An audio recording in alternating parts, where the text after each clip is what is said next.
this time we will listen for your scripture. Please bless Hannah and Daisy will teach us about what you want we will know about your scripture. In the name of Jesus we pray. Amen. Shalom everyone. Shalom. Shalom, brother and sister, in the name of the Lord Jesus Christ.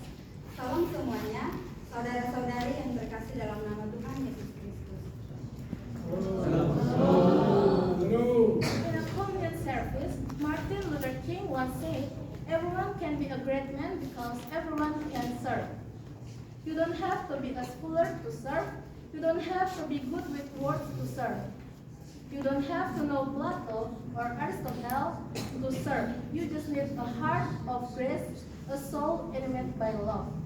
Dalam suatu ibadah perjamuan kudus, Martin Luther King pernah berkata, setiap orang bisa menjadi orang besar karena setiap orang bisa melayani.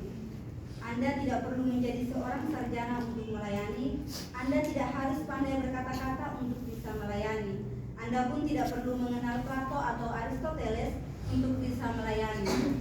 Anda hanya membutuhkan hati yang penuh kasih untuk karunia, jiwa yang dianugerahkan oleh kasih.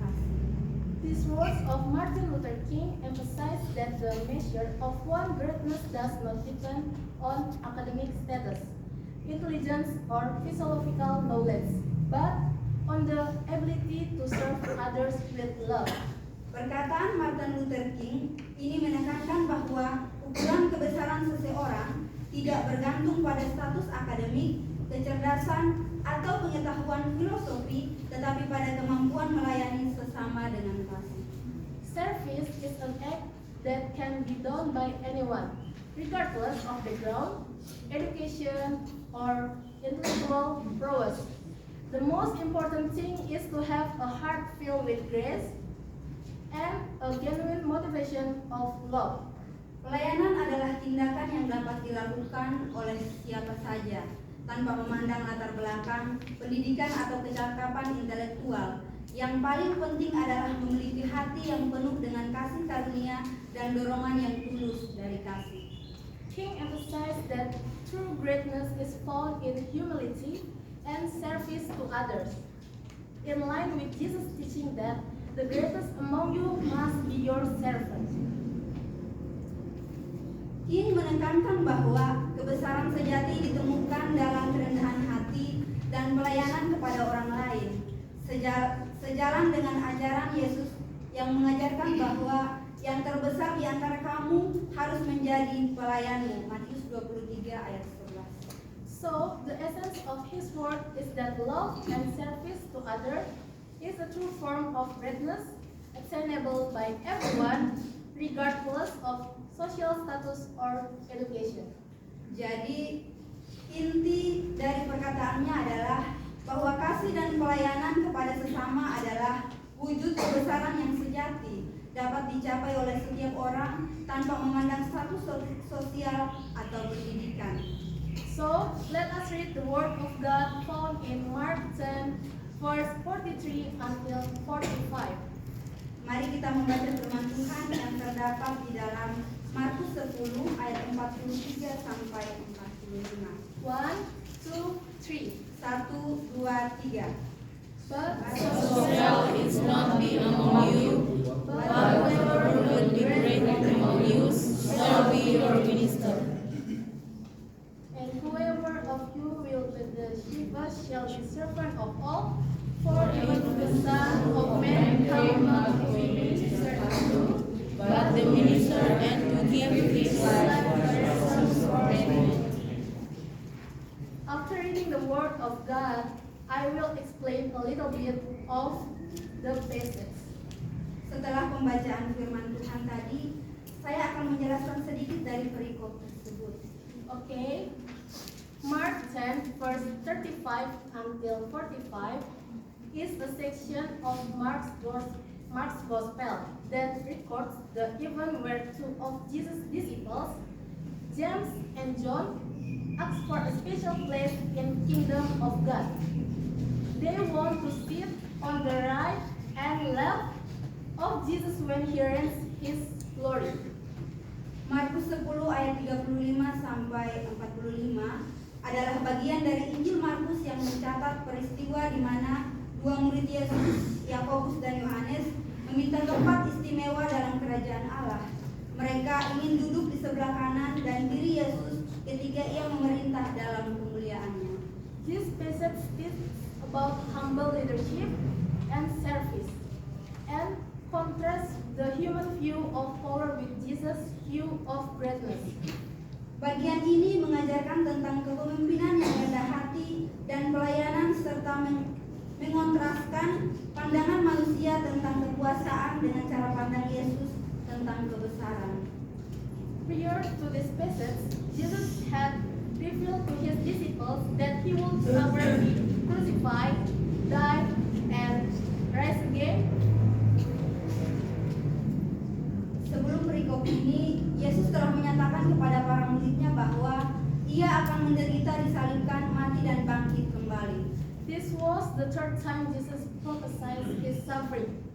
But the disciples still did not fully understand Jesus' mission of suffering and sacrifice. Instead, they had a worldly view of power and glory. Ini merupakan pengulangan ketiga kali Yesus menubuatkan penderitaannya, tetapi para murid masih belum sepenuhnya memahami misi Yesus yang penuh dengan penderitaan dan pengorbanan. Sebaliknya, mereka memiliki pandangan yang bersifat duniawi tentang kekuasaan dan kejayaan. In verse 35 until 37, James and John, two brothers who were part of Jesus' core group of disciples, asked for positions of honor in the kingdom of God. Di ayat 35 sampai 37, Yakobus dan Yohanes, dua bersaudara yang merupakan bagian dari kelompok inti murid Yesus, meminta posisi kehormatan di dalam kerajaan Allah. This shows that they, despite having walked with Jesus, still had personal ambitions for status and power. They thought that the kingdom Jesus was referring to was an earthly kingdom with political power and authority. Ini menunjukkan bahwa mereka meskipun telah berjalan bersama Yesus, masih memiliki ambisi pribadi untuk mendapatkan status dan kekuasaan. Mereka berpikir bahwa kerajaan yang Yesus maksud adalah kerajaan duniawi dengan kekuasaan politik dan otoritas. And Jesus responded lovingly, but at the same time, correct their understanding in verse 38 until 40. Jesus explained that they didn't understand what they were asking for. Dan Yesus menanggapi dengan penuh kasih, tetapi sekaligus mengoreksi pemahaman mereka. Ayat 38 sampai 40, Yesus menjelaskan bahwa mereka tidak memahami apa yang mereka minta. He spoke of drinking the cup, referring the suffering he would experience. He also emphasized that the place on his right and left in glory were something that had been ordained by God, not something that could simply be asked for. Ia berbicara tentang meminum cawan yang mengacu pada penderitaan yang akan dialami. Ia juga menegaskan bahwa tempat di sebelah kanan dan kirinya dalam kemuliaan adalah sesuatu yang telah ditetapkan oleh Allah, bukan sesuatu yang bisa diminta begitu saja. In verse 41 until 45, Jesus teaches the disciples about the meaning of greatness in the kingdom of God. Dalam ayat 41 sampai 45, Yesus mengajarkan para murid tentang arti kebesaran dalam kerajaan Allah. When the other disciples were angry with James and John for their request, Jesus used this opportunity to teach about the principle of service. Ketika para murid lain marah kepada Yakobus dan Yohanes karena permintaan mereka, Yesus menggunakan kesempatan ini untuk mengajarkan tentang prinsip pelayanan. Jesus explained that among his followers, greatness is measured by service to others, not by position of power. Yesus menjelaskan bahwa di antara para pengikutnya, kebesaran diukur dengan pelayanan kepada orang lain, bukan dengan posisi atau kekuasaan. Jesus also stated his mission clearly in verse 45, "For the Son of Man also did not come to be served, but to serve, and to give his life a ransom for many." Yesus juga menyatakan misinya dengan jelas di ayat 45, karena anak manusia juga datang bukan untuk dilayani, melainkan untuk melayani dan untuk memberikan nyawanya menjadi tebusan bagi banyak orang. In other words, true greatness in Jesus view is the willingness to sacrifice oneself for the sake of others, following his example of coming to serve and giving his life as a redemption. Dengan kata lain, kebesaran sejati dalam pandangan Yesus adalah kerelaan untuk mengorbankan diri demi orang lain, mengikuti teladannya yang datang untuk melayani dan memberikan hidupnya sebagai penebusan. From Mark 10, verse 35 until 45, we can learn that true greatness in Jesus is humble service, not power or high positions. Dari Markus 10 ayat 35 sampai 45, kita dapat belajar bahwa kebesaran sejati dalam pandangan Yesus adalah pelayanan yang rendah hati, bukan kekuasaan atau kedudukan yang tinggi. Jesus taught that whoever wants to be a great must be a servant to all, and he himself set the example by giving his life as a ransom for many. Yesus mengajarkan bahwa siapa yang ingin menjadi besar harus menjadi pelayan bagi semua, dan dia sendiri memberikan teladan dengan memberikan hidupnya sebagai tebusan bagi banyak orang. This reminds us that a meaningful life is a life of service and sacrifice for the sake of others, not just the pursuit of personal ambition. Ia mengingatkan kita bahwa hidup yang penuh makna adalah hidup yang melayani dan rela berkorban demi orang lain, bukan hanya mengejar ambisi pribadi saja. This passage also confirms the central theme of Mark's Gospel of Jesus suffering as the way to glory, and shows that following Jesus means partaking in service and sacrifice, not pursuing power or status. Perikop ini juga menegaskan tema sentral Injil Markus mengenai penderitaan Yesus sebagai jalan menuju kemuliaan, dan menunjukkan bahwa mengikuti Yesus berarti mengambil bagian dalam pelayanan dan pengorbanan, bukan mengejar kekuasaan atau status. But now we will focus only on verse 43 until 45 as we read on.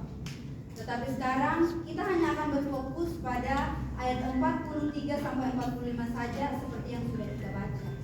Today we will reflect on honor in service, a concept that is often different from the world's view. Hari ini kita akan merenungkan tentang kehormatan di dalam melayani, suatu konsep yang seringkali berbeda dari pandangan dunia. In this word, honor is often associated with position, power, or status. However, the Lord Jesus taught something different. In the kingdom of God, true honor is found in service. Di dunia ini, kehormatan sering dikaitkan dengan jabatan, kekuasaan, atau status. Namun Tuhan Yesus mengajarkan suatu hal yang berbeda. Di dalam kerajaan Allah, kehormatan sejati dapat ditemukan dalam pelayanan. Therefore, our theme today is the honor of serving. Maka dari itu, tema kita hari ini adalah melayani adalah kehormatan. From the word of God that we have read, we can learn together that true honor is to serve, not to be served. Dari firman Tuhan yang telah kita baca, kita dapat sama-sama belajar bahwa kehormatan sejati adalah melayani, bukan dilayani. But before that, we must know what is serving. Tetapi sebelum itu, kita harus mengetahui apa itu melayani. In Greek, to serve is diakoneo, which means to serve in the sense of providing service or assistance to others. The words come from the root diakonos, which means minister or servant. Dalam bahasa Yunani, melayani adalah diakoneo, yang berarti melayani, dalam arti memberikan pelayanan atau bantuan kepada orang lain. Ini berasal dari kata dasar diakonos, yang berarti pelayan atau hamba. Serving is not a burden, but an honor. Serving is an activity of helping others or giving oneself to help another. Melayani bukanlah beban, namun sebuah kehormatan. Melayani adalah suatu kegiatan membantu orang lain atau memberikan diri untuk menolong orang lain. Serving is a gift, therefore we must make the best use of the opportunity and trust. Melayani adalah suatu anugerah karena kita harus mempergunakan kesempatan dan kepercayaan itu sebaik mungkin. If we are called to serve, it means that we are trusted by God to be His instrument. We are sinners, but because of His grace, we can be enabled to serve. Serving is also a sign of our love for God. Sebab jika kita dipanggil untuk melayani, maka itu artinya kita dipercaya oleh Allah untuk menjadi alatnya. Kita yang berdosa ini, tetapi oleh karena anugerahnya kita dapat dilayakkan untuk melayani. Melayani juga merupakan tanda cinta kita kepada Tuhan. John 14 verse 15 says, "If you love me, you will keep my commandments." If we love God, it means that we must do God's commandments, which is to serve and not to be served. Diakoneo emphasizes active service and sacrifice for the sake of others. Yohanes 14 ayat 15 berkata, "Jikalau kamu mengasihi aku, kamu akan menuruti segala perintahku." Jikalau kita mengasihi Tuhan, itu berarti kita harus melakukan perintah Tuhan, yaitu melayani, bukan dilayani. Diakoneo menekankan pelayanan yang aktif dan pengorbanan demi orang lain. Therefore, we must know that the essence of service is where we can know that service is not a burden, but as our gratitude to the Lord Jesus, who has given Himself fully to serve and redeem us, sinful people. Oleh karena itu, kita harus tahu bahwa esensi dari sebuah pelayanan adalah di mana kita dapat mengetahui bahwa pelayanan bukanlah beban, melainkan sebagai rasa syukur kita kepada Tuhan Yesus, yang dimana Ia telah memberikan dirinya secara penuh untuk melayani dan menebus kita umat yang berdosa. Therefore, the service we do should be born out of gratitude for what Christ has done for us. Maka dari itu, pelayanan yang kita lakukan seharusnya lahir dari rasa syukur atas apa yang telah Kristus lakukan bagi kita. We must know the example of the Lord Jesus that we must have and live by. Kita harus mengetahui teladan Tuhan Yesus yang harus kita miliki dan hidupi, yaitu The first, selfless serve. melayani tanpa pamrih. Jesus Christ is the ultimate example of selfless service. Throughout His life on earth, He demonstrated loving service without expecting any reward or appreciation from anyone. Jesus did not serve for His own personal gain. He did so entirely to fulfill God's will and express His love for His beloved people. His service was a reflection of humility and pure love. Yesus Kristus adalah teladan utama dalam hal melayani tanpa pamrih. Sepanjang hidupnya di dunia, Dia menunjukkan pelayanan yang penuh kasih, tanpa mengharapkan imbalan atau penghargaan dari siapapun. Yesus tidak melayani untuk keuntungan pribadinya, tetapi Dia melakukan sepenuhnya untuk memenuhi kehendak Allah, serta menyatakan kasih-Nya kepada manusia yang dikasihinya. Pelayanannya merupakan cerminan dari kerendahan hati dan kasih yang murni. The culmination of Jesus' selfless service was when He willingly sacrificed Himself to die on the cross, as it says in Mark 10 verse 45, "For the Son of Man also did not come to be served, but to serve, and to give His life as a ransom for many." Jesus not only took about how in serve, but He gave His life as a ransom for all mankind, a supreme form of service that expect nothing in return. Puncak dari pelayanan tanpa pamrih yang Yesus lakukan adalah ketika ia rela mengorbankan dirinya untuk mati di kayu salib. Seperti yang dikatakan dalam Markus 10 ayat 45, karena anak manusia juga datang bukan untuk dilayani, melainkan untuk melayani dan untuk memberikan nyawanya menjadi tebusan bagi banyak orang. Yesus tidak hanya mengajarkan tentang bagaimana melayani, tetapi ia memberikan hidupnya sebagai penebusan bagi semua manusia. Suatu bentuk pelayanan tertinggi yang tidak mengharapkan apapun sebagai balasannya.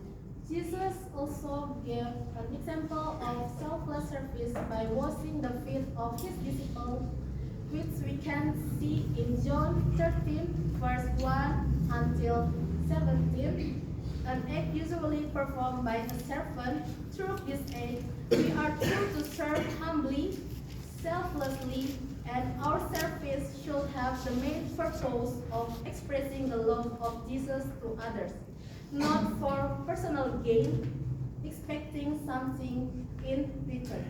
Yesus juga memberikan contoh pelayanan yang tanpa pamrih dengan membasuh kaki para muridnya yang dapat kita lihat di Yohanes 13 ayat 1 sampai 17, suatu tindakan yang biasanya dilakukan oleh seorang hamba. Melalui tindakan ini, kita diajarkan untuk melayani dengan penuh kerendahan hati tanpa pamrih, dan pelayanan ini harus memiliki tujuan utama untuk menyatakan kasih Yesus kepada sesama, bukan demi keuntungan pribadi yang mengharapkan balas jasa. As followers of Christ, we are called to emulate his selfless service. When we serve, we must have a pure motivation, not to seek appreciation or praise from others, but solely because of our love for God and others. Sebagian pengikut Kristus, kita dipanggil untuk meneladani pelayanannya yang tanpa pamrih. Ketika kita melayani, kita harus memiliki motivasi yang murni, bukan untuk mencari penghargaan atau pujian dari orang lain, tetapi semata-mata karena kasih kita kepada sesama. We must serve to glorify God. Sincere and selfless service is a true sign that we are following Christ's example. Serving selflessly requires us to have humility, love unconditionally, and be ready to sacrifice. Kita harus melayani untuk memuliakan Allah. Pelayanan yang tulus dan tanpa pamrih adalah tanda sejati bahwa kita mengikuti teladan Kristus. Melayani tanpa pamrih menuntut kita untuk memiliki kerendahan hati, mengasihi tanpa syarat, dan hidup berkorban. This kind of service will have a great impact. That impact is not only felt by those we serve, but also on ourselves, because by doing so we draw closer to the character of Christ. Pelayanan yang seperti ini akan membawa dampak besar. Dampak ini tidak hanya dirasakan oleh mereka yang kita layani, tetapi juga pada diri kita sendiri, karena dengan itu kita semakin dekat dengan karakter Kristus. The second is sacrifice. Yang kedua, pengorbanan. True service cannot be separate from sacrifice. In the teachings of Christ, sacrifice is at the heart of loving and sincere service. Jesus Christ provides the most perfect example of sacrifice by laying down his life on the cross for our salvation. Pelayanan yang sejati tidak bisa dilepaskan dari pengorbanan. Dalam ajaran Kristus, pengorbanan merupakan inti dari pelayanan yang penuh kasih dan tulus. Yesus Kristus memberikan contoh paling sempurna mengenai pengorbanan dengan menyerahkan hidupnya di kayu salib untuk keselamatan kita. He willingly endured suffering and died for our sins, showing that the greatest sacrifice comes from deep love. For as it is written in John 15, verse 13, greater love has no one than this, than to lay down one's life for one's friend. By sacrificing himself, Jesus not only provides salvation for us, but also set an example that true service often involves great sacrifice. Ia rela menanggung penderitaan dan kematian demi dosa-dosa kita semua. Hal ini menunjukkan bahwa pengorbanan yang terbesar dari kasih yang mendalam, karena seperti yang tertulis dalam Yohanes 15 ayat 13, Tidak ada kasih yang lebih besar daripada kasih seorang yang memberikan nyawanya untuk sahabat-sahabatnya. Dengan mengorbankan dirinya, Yesus bukan hanya memberikan keselamatan bagi kita, tetapi juga memberikan teladan bahwa pelayanan yang sejati seringkali melibatkan pengorbanan yang besar. In the worldview, sacrifice is often seen as a sign of weakness or defeat. However, in the teachings of Christ, sacrifice is a sign of strength and love. When we dare to sacrifice, we show that we have enough love to give up our rights or comfort for the good of others around us. Di dalam pandangan dunia, pengorbanan sering dianggap sebagai tanda dari kelemahan atau kekalahan. Namun, dalam ajaran Kristus, pengorbanan adalah tanda kekuatan dan cinta. Ketika kita berani berkorban, kita menunjukkan bahwa kita memiliki kasih yang cukup besar untuk melepaskan hak-hak atau kenyamanan kita demi kebaikan orang lain di sekitar kita. We may also be faced with situations where we have to give up something precious in our life. However, in every sacrifice, God never fails to bless and continue to nurture us. When we serve sacrificially, we plant seed that will bear fruit in eternal life.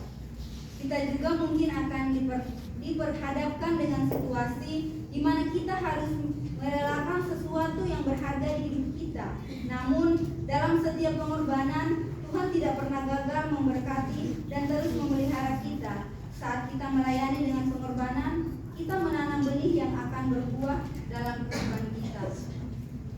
The third is love everyone. Mengasihi semua orang. Jesus Christ is the perfect example of universal love. He loved everyone regardless of background, social status, or creed. Yesus Kristus adalah contoh sempurna dari kasih yang universal. Dia mengasihi semua orang tanpa memandang latar belakang, status sosial, atau keyakinan. In Luke 10, verse 25 until 37, Jesus used the parable of the Good Samaritan to show that neighborly love is not limited to those who share our faith or who we know. He took that we should expand our definition of neighbor to include all people, especially those who may be marginalized or unconsidered. Dalam Lukas 10 ayat 25-37, Yesus menggunakan perumpamaan tentang Samaria yang baik hati untuk menunjukkan bahwa kasih kepada sesama tidak terbatas hanya pada mereka yang seiman atau yang kita kenal. Dia mengajarkan bahwa kita harus memperluas definisi sesama kita untuk mencakup semua orang, terutama mereka yang mungkin terpinggirkan atau tidak dianggap. The love of Christ should be reflected in our service. We are called to serve not only those closest to us, such as family and friends, but also those who are far away and have different views or beliefs from us. Kasih Kristus seharusnya tercermin dalam pelayanan kita. Kita dipanggil untuk melayani tidak hanya untuk orang-orang terdekat kita saja, seperti keluarga dan teman, tetapi juga untuk mereka yang jauh dan berbeda pandangan atau keyakinan dengan kita. True love is not just words, but also concrete action. As such, loving all people is a calling to be a channel of Christ's love in this world. When we serve with unlimited love, we have reflect the character of Jesus who loved everyone with infinite love. Kasih yang sejati tidak hanya berupa kata-kata, tetapi juga tindakan yang nyata. Dengan demikian, mengasihi semua orang adalah panggilan untuk menjadi saluran kasih Kristus di dunia ini. Ketika kita melayani dengan cinta yang tidak terbatas, kita sudah mencerminkan karakter Yesus yang mengasihi setiap orang dengan kasih yang tak terhingga. Jesus' example, selfless and loving service to all people, has roots in the service that we can realize in our daily life. Jesus' loving and sacrificial service to all people provides an example of how we should serve, but with a willing heart, full of love. willing to sacrifice, and regardless of the background of the people we serve. Contoh teladan Yesus tersebut, pelayanan tanpa pamrih dan penuh kasih kepada semua orang, akar pada pelayanan yang dapat kita realisasikan terhadap kehidupan sehari-hari. Pelayanan penuh kasih dan pengorbanan Yesus terhadap semua orang memberikan contoh bagaimana kita seharusnya melayani, baik dengan hati yang rela, penuh kasih, bersedia berkorban, dan tanpa memandang latar belakang dari orang-orang yang kita layani. So, at this time, I will share 3 points that we will discuss at this time. Jadi pada saat ini saya akan membagikan 3 poin yang akan kita bahas pada saat ini, yaitu The first point is I'm broken but chosen. poin pertama, aku hancur tapi terpilih. We often feel unworthy to serve God because of our weakness, limitation, or brokenness. However, God's words in John 15 verse 16 say, "You did not choose me, but I chose you. And I have appointed you that you should go and bear fruit, and that your fruit should remain, that whatever you ask the Father in my name, He may give you." This confirms that it is God who chose us to serve, not because of our perfection, but because of His sovereign calling. God is not looking for perfect people, but people who are willing to be used by Him. Kita pasti sering merasa tidak layak untuk melayani Tuhan karena kelelahan, keterbatasan atau rasa hancur yang kita alami. Namun firman Tuhan dalam Yohanes 15 ayat 16 berkata, "Bukan kamu yang memilih aku, tetapi akulah yang memilih kamu. Dan aku telah menetapkan kamu supaya kamu pergi dan menghasilkan buah, dan buahmu itu tetap, supaya apa yang kamu minta kepada Bapa dalam namaku diberikannya kepadamu."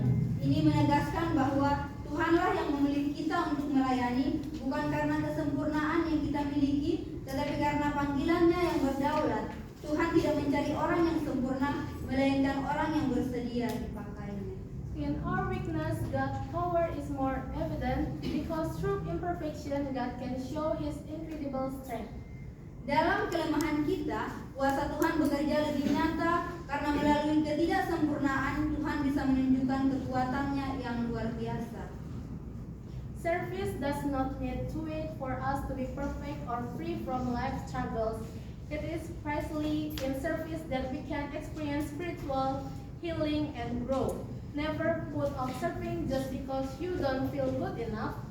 God does not ask us to be perfect first, but ask for a heart that is willing to be used to serve. Pelayanan tidak perlu menunggu kita untuk menjadi sempurna atau bebas dari pergumulan hidup.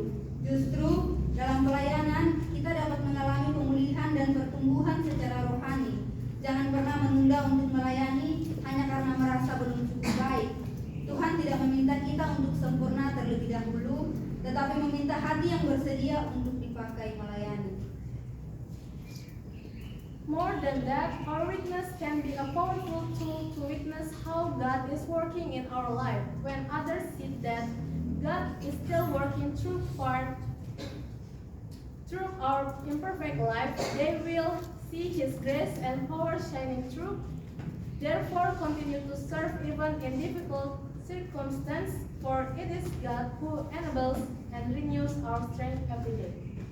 Lebih dari itu, kelemahan kita bisa menjadi alat yang kuat untuk menyaksikan bagaimana Tuhan bekerja atas hidup kita.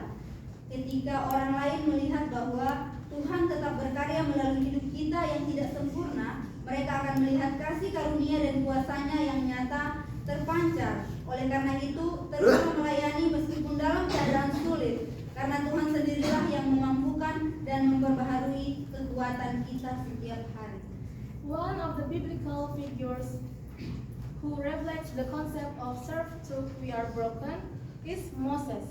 Moses is a great example of someone who felt broken and unworthy, but was chosen and used by God to serve Him. Salah satu tokoh Alkitab yang mencerminkan konsep melayani meski kita hancur adalah Musa. Musa adalah contoh luar biasa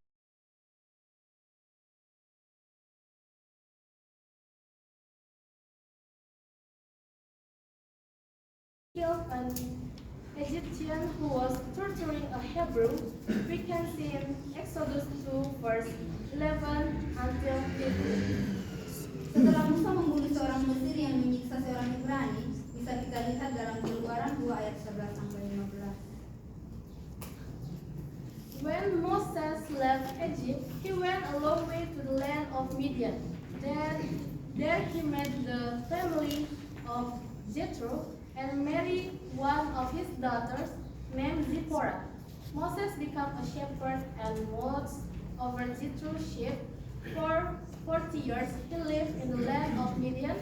During this time, Moses felt broken, inferior, and unworthy. Pada waktu Musa meninggalkan Mesir, ia pergi jauh sekali ke tanah Midian. Di sana ia bertemu dengan keluarga Yitro dan menikah dengan salah seorang putrinya yang bernama Zipporah. Musa menjadi seorang pengembala dan mengawasi domba-domba milik Yitro. Selama 40 tahun, ia hidup di tanah Midian. Dalam masa ini, Musa merasa hancur, rendah diri, dan tidak layak. God did not see Moses' limitation as a hindrance, but rather as an opportunity to reveal his power. In Moses' weakness, God showed his incredible strength.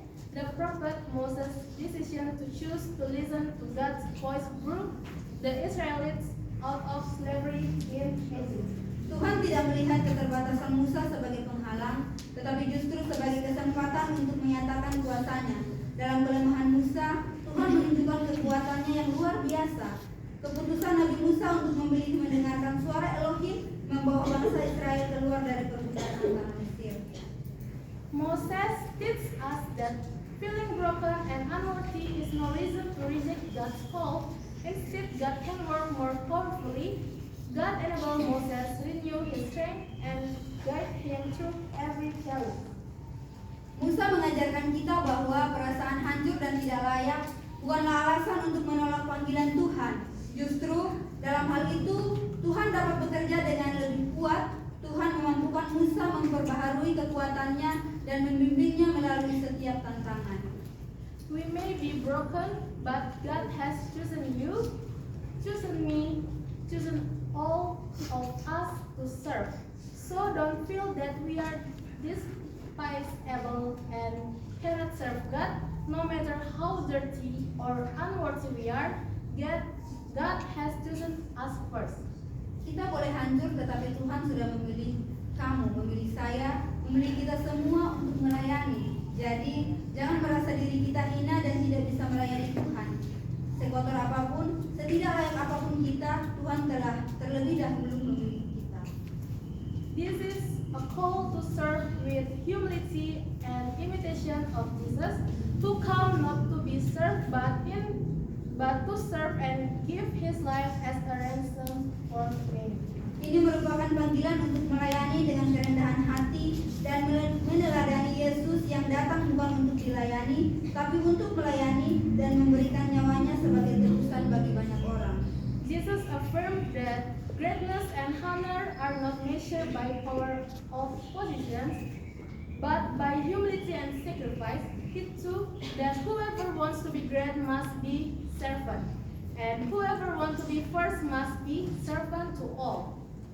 This means that leadership and glory in God's view is not about dominating or lording it over others, but about serving with love and humility. So, there is no reason for us not to serve God, because God has first served us, His people. Yesus menegaskan bahwa kebesaran dan kehormatan tidak diukur dari kekuasaan atau kedudukan, melainkan dari kerendahan hati dan pengorbanan. Ini mengajarkan bahwa siapa yang ingin menjadi besar harus menjadi pelayan, dan siapa yang ingin menjadi pertama harus menjadi hamba bagi semua. Ini berarti bahwa kepemimpinan dan kemuliaan dalam pandangan Tuhan bukanlah tentang mendominasi atau menguasai orang lain, tetapi tentang melayani dengan kasih dan kerendahan hati. Jadi, tidak ada alasan kita untuk tidak melayani Tuhan, karena Tuhan telah terlebih dahulu melayani kita umatnya. The implication in our daily life is that we should look for opportunity to serve others around us, be it in our family, community, or church. We are called to live our life with a humble, helpful, and sacrificial attitude, following in the footsteps of Jesus who loved and served until the end of his life. Implikasinya dalam kehidupan sehari-hari adalah bahwa kita harus mencari kesempatan untuk melayani orang lain di sekitar kita, baik itu di lingkungan keluarga, komunitas, maupun di gereja. Kita dipanggil untuk menjalani hidup dengan sikap yang rendah hati, menolong dan berkorban, mengikuti jejak Yesus yang mengasihi dan melayani hingga akhir hidupnya. And always remember that serving God does not have to be with all our time, but with all our heart. Serve with heart, and the people we serve will fill with heart too. Dan selalu ingat bahwa melayani Tuhan tidak harus dengan sepenuh waktu saja, tapi harus dengan sepenuh hati. Melayani dengan hati, maka orang yang kita layani akan merasakan dengan hati juga. The second point is reconciliation. Poin kedua, rekonsiliasi. Literally, reconciliation is an action taken to overcome problems and restore a relationship from a bad condition to a state of peace. And quote from a book written by Rawa El-Amadi, reconciliation is the process of transformation from conflict to peace. Secara harafiah, rekonsiliasi merupakan tindakan yang dilakukan untuk mengatasi masalah dan memuliakan kembali suatu hubungan dari kondisi buruk ke keadaan damai. Dan dikutip dari buku yang ditulis oleh Rawal El-Amdia, rekonsiliasi adalah proses transformasi dari yang sebelumnya berkonflik menjadi berdamai. The word reconciliation comes from the Greek katalage, which means the restoration of harmonious relationship, removing hostility, and making peace. The word is used primarily in the context of man's relationship with God being restored through Christ. In the New Testament, reconciliation refers to the restoration of relationships that have been damaged by sin, and through the work of Jesus Christ, man can again be reconciled to God. Kata rekonsiliasi berasal dari bahasa Yunani yaitu katalage, yang berarti pengembalian hubungan yang harmonis, menghapus permusuhan, dan melakukan perdamaian. Kata ini digunakan terutama dalam konteks hubungan manusia dengan Tuhan yang dipulihkan melalui Kristus. Dalam Perjanjian Baru, rekonsiliasi mengacu pada pemulihan hubungan yang telah rusak akibat dosa, dan melalui karya Yesus Kristus, manusia dapat kembali diperdamaikan dengan Allah. For example, in 2 Corinthians 5 verse 18 until 19, Paul writes that God has given us the ministry of reconciliation, which means bringing people back into right relationship with God. Misalnya dalam 2 Korintus 5 ayat 18 sampai 19, di situ Paulus menuliskan bahwa Allah telah memberikan kepada kita pelayanan rekonsiliasi, yang berarti bahwa manusia kembali ke dalam hubungan yang benar dengan Tuhan. So, reconciliation is simply defined as the restoration of a hostile or estranged relationship into a peaceful and harmonious relationship, be it with God or with fellow human beings. Jadi, rekonsiliasi secara sederhana diartikan sebagai pemulihan dari permusuhan atau keterpisahan hubungan menjadi hubungan yang damai dan harmonis, baik dengan Tuhan maupun dengan sesama manusia. Before serving God wholeheartedly, it is important for us to reconcile, both with ourselves, others, and with God. This reconciliation means that we confess our sins and shortcomings, repair broken relationships, and continue to improve ourselves to be more like Christ. Sebelum melayani Tuhan dengan sepenuh hati, penting bagi kita untuk melakukan rekonsiliasi baik dengan diri sendiri, sesama maupun dengan Tuhan. Rekonsiliasi ini berarti kita mengakui dosa dan kekurangan, memperbaiki hubungan yang rusak, dan terus memperbaiki diri agar semakin serupa dengan Kristus. Sincere service comes from a heart that has been reconciled and cleansed through forgiveness, Without reconciliation, ministry can be empty and ineffective. God wants our ministry to be based on mature faith and a life that increasingly really Jesus. Pelayanan yang tulus berasal dari hati yang sudah diperdamaikan dan dibersihkan melalui pengampunan. Tanpa rekonsiliasi, pelayanan bisa menjadi kosong dan kurang efektif. Tuhan ingin agar pelayanan kita didasarkan pada iman yang matang dan kehidupan yang semakin mencerminkan Yesus.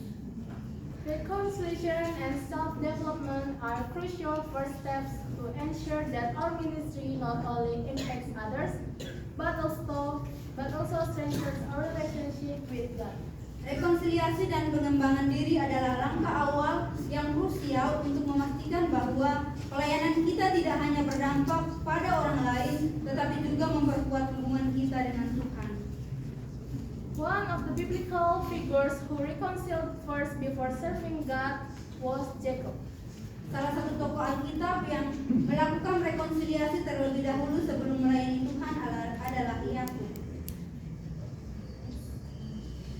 The reconciliation of Jacob and Esau teaches us that despite the great wrongs we have committed in the past, through humility, forgiveness, and entrusting everything to God, broken relationship can be restored. Rekonsiliasi Yakub dan Esau mengajarkan kita bahwa meskipun ada kesalahan besar yang pernah kita lakukan di masa lalu, melalui kerendahan hati, pengampunan dan mempercayakan segalanya kepada Tuhan, hubungan yang telah rusak dapat dipulihkan.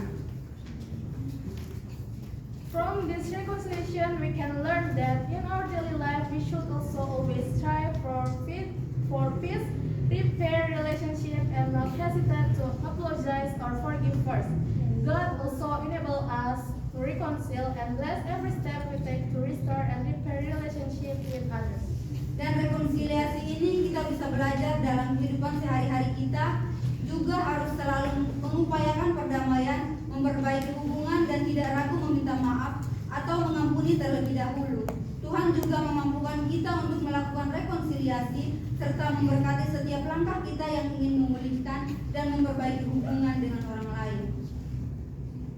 True service is service that is born from a reconciled heart, sincere and ready to sacrifice for the sake of love for God and others. Pelayanan yang sejati adalah pelayanan yang lahir dari hati, yang diperdamaikan, tulus dan siap berkorban demi kasih kepada Tuhan dan juga kepada sesama. By doing so, we show that true service does not depend on our abilities or circumstance, but on God's grace and calling that always accompany us. Dengan begitu, kita menunjukkan bahwa pelayanan sejati tidak bergantung pada kemampuan atau keadaan kita, tetapi pada kasih karunia dan panggilan Tuhan yang selalu menyertai kita. Okay, next, the third point is sacrifice. Poin ketiga, pengorbanan dalam pelayanan. In Mark 10, verse 43 until 45, Jesus took that sacrifice and service is the essence of true leadership and love. Jesus then modeled the ultimate sacrifice by laying down his life as a ransom for many. Dalam Markus 10 ayat 43 sampai 45, Yesus mengajarkan bahwa pengorbanan dalam pelayanan adalah inti dari kepemimpinan dan kasih yang sejati. Yesus kemudian menunjukkan teladan pengorbanan terbesar dengan menyerahkan nyawanya sebagai tebusan bagi banyak orang. This is the greatest form of sacrifice, not just about giving something of value, but giving oneself completely for the salvation of others. This sacrifice reflects the call to serve God and others with humility without expecting anything in return. Ini adalah bentuk pengorbanan yang paling agung, bukan hanya tentang memberikan sesuatu yang berharga, tetapi memberikan diri sepenuhnya untuk keselamatan orang lain.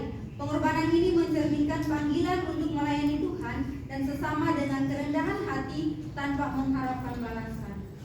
Serving God means putting His work ahead of our own interests by being the truth, being involved in church activity, serving others, or sacrificing worldly things that might hinder our service, because our service is service born out of love and sacrifice, not of the obligation.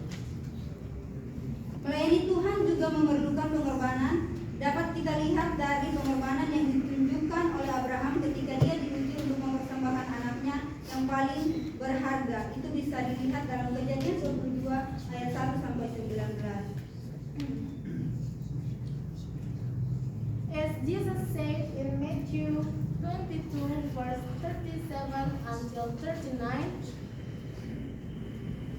Jesus said unto him, Thou shalt love the Lord thy God with all thy heart, and with all thy soul, and with all thy mind. This is the first and great commandment. And second is like unto it, Thou shalt love thy neighbor as thyself. Seperti yang Yesus katakan di dalam Matius 22 ayat 37 sampai 39. Jawab Yesus kepadanya, Kasihilah Tuhan Allahmu dengan segenap hatimu, dan dengan segenap jiwamu, dan dengan segenap akal budimu. Itulah hukum yang terutama dan yang pertama, dan hukum yang kedua yang sama dengan itu, ialah kasihilah sesamamu manusia seperti dirimu sendiri. This text explains that love for God and neighbor is the greatest commandment. When we truly love God, we cannot bear to serve Him. Nats ini menjelaskan kasih kepada Tuhan dan sesama adalah hukum yang terutama. Ketika kita benar-benar mencintai Tuhan, kita pasti tidak tahu untuk tidak melayaninya. Next, and one thing we must know is that those who serve God do not necessarily love God, but people who love God cannot bear not to serve God. The key to maximum service is to love God.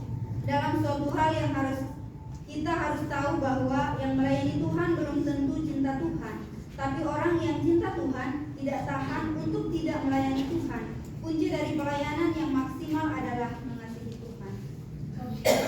Next is the service application that we can apply in our daily life. Selanjutnya adalah aplikasi pelayanan yang dapat kita terapkan di dalam kehidupan sehari-hari. First, serve family. Yang pertama, melayani keluarga. The service we do starts from our closest peer, which is family, just as Jesus showed love to his disciples, from whom he considered his brothers, so too are we called to serve our families with genuine selfless love, even though we sometimes face challenge and conflict. Pelayanan yang kita lakukan dimulai dari lingkup terdekat kita, yaitu keluarga, seperti Yesus yang menunjukkan kasih kepada murid-muridnya yang dianggapnya sebagai saudara. Begitu juga dengan kita yang dipanggil untuk melayani keluarga dengan kasih yang tulus, tanpa pamrih, meskipun terkadang menghadapi berbagai tantangan konflik. Okay, next. Two, family restoration is a desirable goal and can start from effort to repair family relationship and be a blessing to them. It is not a prerequisite for serving God. God works through the service we do. Even when we are still in the process of personal recovery, we can serve God even in our imperfect state, and through service, God also restore and perfect us. Melayani keluarga adalah salah satu panggilan penting. Meskipun pemulihan keluarga adalah tujuan yang diharapkan dan dapat dimulai dari upaya untuk memperbaiki hubungan keluarga dan menjadi berkat bagi mereka, tapi itu bukan persyaratan untuk melayani Tuhan. Tuhan bekerja melalui pelayanan yang kita lakukan, bahkan ketika kita masih berada dalam proses pemulihan pribadi, kita bisa melayani Tuhan meski dalam keadaan yang belum sempurna, dan melalui pelayanan Tuhan juga memulihkan dan menyembuhkan kita. The second is serve in community. Melayani dalam komunitas. By serving others in the community, we bring positive influence, help those in need, and strengthen our faith together.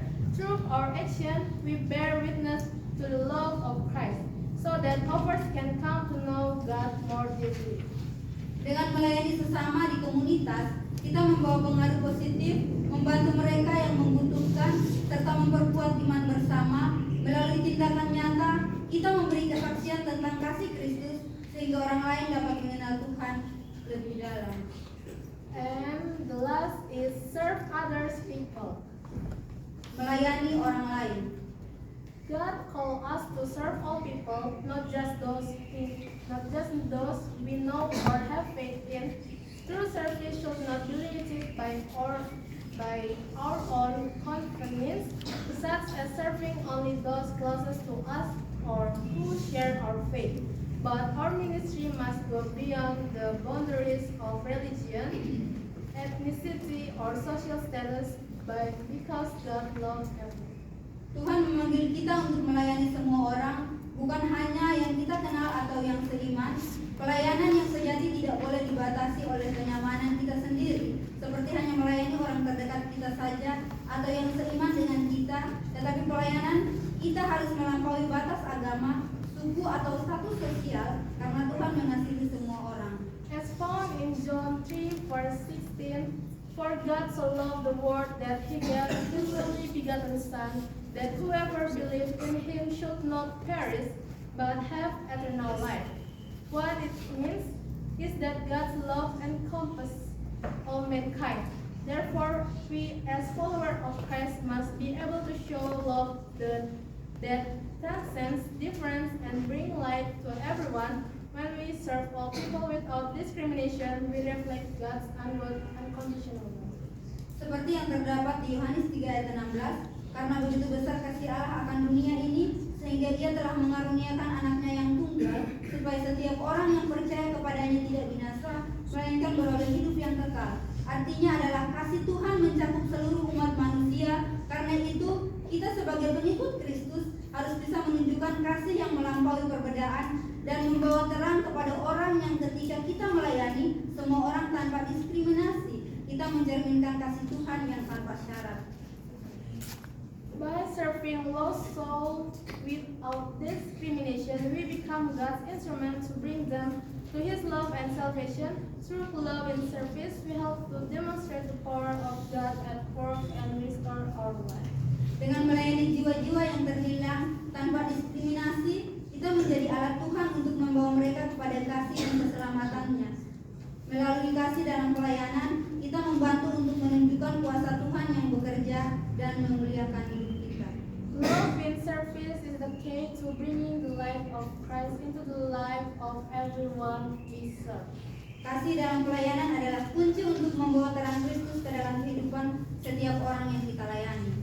So, the conclusion is, Kesimpulan, in Mark 10, verse 43 until 45, Jesus took the true greatness in the kingdom of God is found in an attitude of service, not in seeking power or honor. Serving is a God-given calling, and God is a prime example in the ministry. He served selflessly and even gave his life as a ransom for many. Even though we may feel broken or unworthy, God still chooses us to serve. dalam Markus 10 ayat 43-45, Yesus mengajarkan bahwa kebesaran sejati dalam kerajaan Allah ditemukan dalam sikap melayani, bukan dalam mencari kekuasaan atau kehormatan. Melayani adalah panggilan yang diberikan Tuhan, dan Tuhan adalah teladan utama di dalam pelayanan. Dia melayani tanpa pamrih dan bahkan memberikan hidupnya sebagai tebusan bagi banyak orang. Meskipun kita mungkin merasa hancur atau tidak layak, Tuhan tetap memilih kita untuk melayani. We learn from Jesus who come down to earth and serve as a servant, but his name is always exalted. Let us do what is good more, keep fighting so that our lives are getting better and better, but we still have a humble heart. Let us humble ourselves to be worthy before him. Let us not feel superior and not feel more important than anyone. Kita belajar dari Yesus yang telah turun ke dunia dan melayani seperti hamba, namun namanya selalu ditinggikan. Biarlah kita berbuat apa yang baik lebih banyak lagi, tetaplah berjuang agar hidup kita semakin meningkat dan lebih baik lagi. Namun kita tetap memiliki hati yang merendah. Biarlah kita tetap merendahkan hati agar tetap layak di hadapannya. Biarlah kita merasa tidak lebih hebat dan tidak merasa lebih penting dari siapapun. We are all precious and precious in God's sight. We are just different fields, capacities, and also interests, but our God is one. He can always use us as long as we have a servant-like heart and a sincere servant-like spirit to express the glory of God's name. Karena kita semua penting dan berharga di hadapan Tuhan, kita hanya berbeda bidang, kapasitas, dan juga minat. Tetapi Tuhan kita satu. Dia selalu dapat memakai kita, asalkan kita memiliki hati seperti hamba dan berjiwa pelayan yang tulus demi menyatakan kemuliaan nama Tuhan. Amin. The word of God at this time is already over, but may this word always live in each of us and make us faithful servants of God and do service for the glory of God's name. Not to get praise from others. May God always bless and protect us and always express His love in each of our life and make our life a reflection of Christ's love for the world. Amen. Firman Tuhan pada saat ini memang sudah berakhir, tapi kiranya firman ini senantiasa hidup di dalam diri kita masing-masing dan menjadikan kita pelayan Tuhan yang setia dan melakukan pelayanan untuk kemuliaan nama Tuhan, bukan untuk mendapat pujian dari orang lain. Kiranya Tuhan senantiasa memberkati dan melindungi kita dan senantiasa menyatakan kasih-Nya dalam kehidupan kita masing-masing, serta menjadi hidup kita sebagai cerminan kasih Kristus kepada dunia. Amin. The closing prayer I give to Mr. Martin.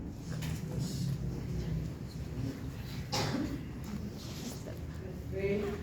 Thank you, God, for your word that you have to us, and may we can live in the presence as what your word said to us.